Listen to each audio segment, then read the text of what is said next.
चिंतन कर पाए, वो काम हमारे देश की यह सबसे बड़ी अदालत करे और केंद्र को डायरेक्टिव दे कि इन 2 करोड़ बच्चों के लिए योग क्षेम वहम मेहम, जो गीता में भगवान ने कृष्ण ने कहा, उस रूप में उनकी जिम्मेदारी सरकार को लेनी चाहिए। पावनी हमारे साथ जुड़ गई हैं। पावनी का बहुत स्वागत हृदय से। पावनी, आप हमको सुन पा रही हैं? अगर सुन पा रही हैं तो मुझे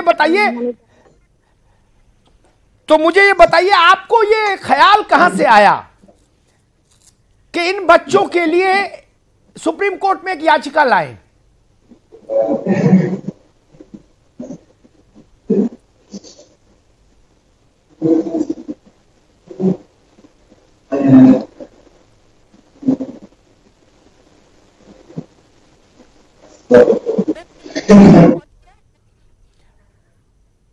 पावनी शुक्ला,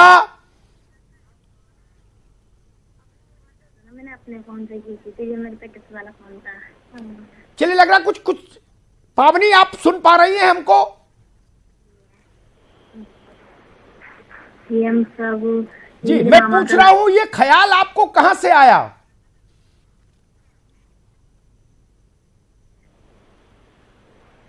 मेरा है रक्षाबंधन का, ये शादी का है, मेरी बहन मतलब जिसके हमारे। चलिए, मुझे लगता है कुछ तकनीकी दिक्कत है। पावनी इस वक्त टर्की में है और वो टर्की से हमसे जुड़ रही हैं, तो कुछ संचार की समस्या है।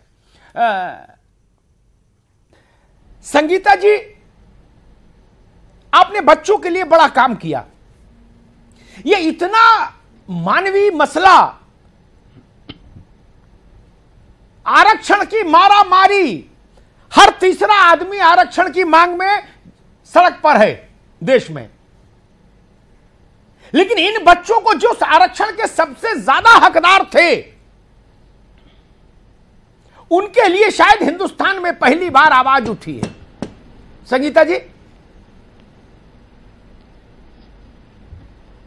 जी हाँ, बिल्कुल आप सही कह रहे हैं। और पावनी का ये बहुत अच्छा कदम रहा कि उसने इतनी हिम्मत दिखाई कि आगे बढ़ करके इन बच्चों के लिए आवाज उठाई है, और ये बहुत ही सराहनीय कदम है।